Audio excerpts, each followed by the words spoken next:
Elon Musk space X நிறுவனத்தின் தலைவராகவும் விண்வெளி ஆராய்ச்சியில் பெரிய மாற்றங்களை செய்த மனிதனாகவும் பரவலாக அறியப்பட்டவர். சமீபத்தில் அவர் தனது சமூக ஊடகத்தில் ஒரு வீடியோவை பகிர்ந்தார்.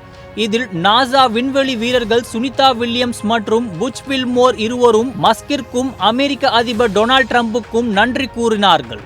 இவ்விரு விண்வெளி வீரர்கள் தற்போது ISS அதாவது இன்டர்நேஷனல் ஸ்பேஸ் ஸ்டேஷனில் இருந்து பூமிக்கு திரும்பி வரப்போகின்றனர். நாசா மற்றும் ஸ்பேஸ் எக்ஸ் நிறுவனத்தின் கூட்டணி இன்று விண்வெளி ஆராய்ச்சியில் முக்கியமான பங்காக இருக்கின்றது.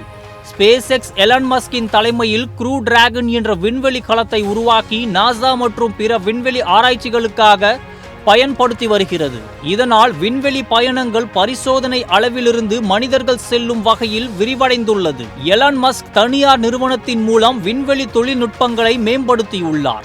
மேலும் நாசாவை மட்டும் சார்ந்து இருக்காதீர்கள், தனியாரும் இதில் பங்கு பெற வேண்டும் என கூறிய மஸ்க் இன்று அதற்காக வழியை காட்டியுள்ளார். அமெரிக்க அதிபர் டொனால்ட் ட்ரம்ப் தனது அதிபர் காலத்தில் விண்வெளி ஆராய்ச்சியில் பல முக்கியமான கொள்கைகளை அறிமுகப்படுத்தினார். அவர் ஸ்பேஸ் பாலிசி டைரக்டிவ் 1 என்ற கொள்கையை 2017ஆம் ஆண்டு அறிமுகப்படுத்தி அமெரிக்காவை மீண்டும் விண்வெளி ஆராய்ச்சியில் முன்னணி நாடாக உருவாக்குவதை நோக்கமாக கொண்டார். மேலும் அமெரிக்க விண்வெளி திட்டங்களை வலுப்படுத்துவதற்காக நாசாவுக்கு அதிகப்படியான நிதி ஒதுக்கியுள்ளார். இந்த கொள்கை மூலம் தனியார் நிறுவனங்களுக்கும் விண்வெளி ஆராய்ச்சியில் பங்கு அளிக்க அனுமதி அளிக்கப்பட்டது.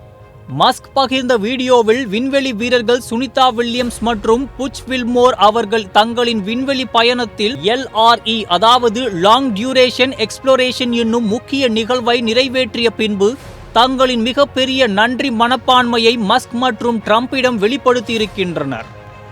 எலான் மஸ்க் முன்னதாக பைடன் நிர்வாகம் விண்வெளி வீரர்களின் திரும்புவதில் தாமதம் ஏற்படுத்தியுள்ளது என்று கூறியிருந்தார். இந்த கருத்தை புச் வில்மோர் அவரது கருத்துடன் இணைத்து அங்கீகாரம் தெரிவித்தார். இதனுடன் இரு விஷயங்களும் இடையில் அரசியல் கருத்துக்கள் மற்றும் வெவ்வேறு பிரச்சனைகள் இருப்பினும் விண்வெளி ஆராய்ச்சியின் மேலோங்கி அனைத்து பங்கு கையாளுவோரிடமும் ஒருங்கிணைந்த வகையில் வளர்ச்சி நடக்க வேண்டும் என்பதை குறிக்கின்றன.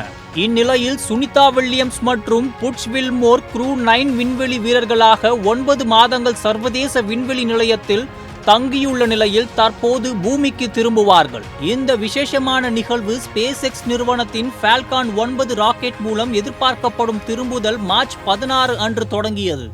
க்ரூ 9 மற்றும் க்ரூ 10 இடையே 2 நாள் ஒப்படைப்பு காலத்துக்கு பிறகு மார்ச் 19 அன்று சுனிதா வில்லியம்ஸ் மற்றும் புச் வில்மோர் தங்கள் பயணத்தை முடிக்க பூமிக்கு திரும்புவார்கள். ஸ்டார்லைனர் விண்வெளி வீரர்களான இவர்களுடன் அமெரிக்க விண்வெளி வீரர் நிக் ஹேக் மற்றும் ரஷ்ய விண்வெளி வீரர் அலெக்சாண்டர் கோர்புனோவ் ஆகியோரும் உள்ளனர். சுனிதா வில்லியம்ஸ் ISS கட்டளையை ரஷ்ய விண்வெளி வீரர் அலெக்சி ஓவ்சினிடம் அதிகாரப்பூர்வமாக ஒப்படைத்தார். இவர் அடுத்த 6 மாதங்கள் ISS-இன் நடவடிக்கைகளை வழிநடத்துவார்.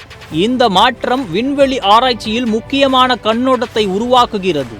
சுனிதா வில்லியம்ஸ் மற்றும் புச் வில்மோர் விண்வெளியில் நீண்ட காலம் தங்கியதற்காக எந்த ஒரு சிறப்பு கூடுதல் நேர சம்பளமும் பெறமாட்டார்கள் என்று நாசா தெரிவித்துள்ளது. விண்வெளி வீரர்கள் வணிக பயணத்தில் உள்ள கூட்டாட்சி ஊழியர்களைப் போலவே ஊதியம் பெறுவார்கள் என நாசாவின் விண்வெளி வீரர் கேத்தரின் கோல்மேன் கூறினார்.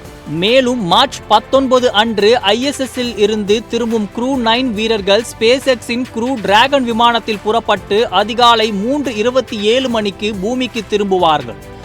இந்த வீடியோ நேரடியாக நாசா மூலம் ஒளிபரப்பாகும்.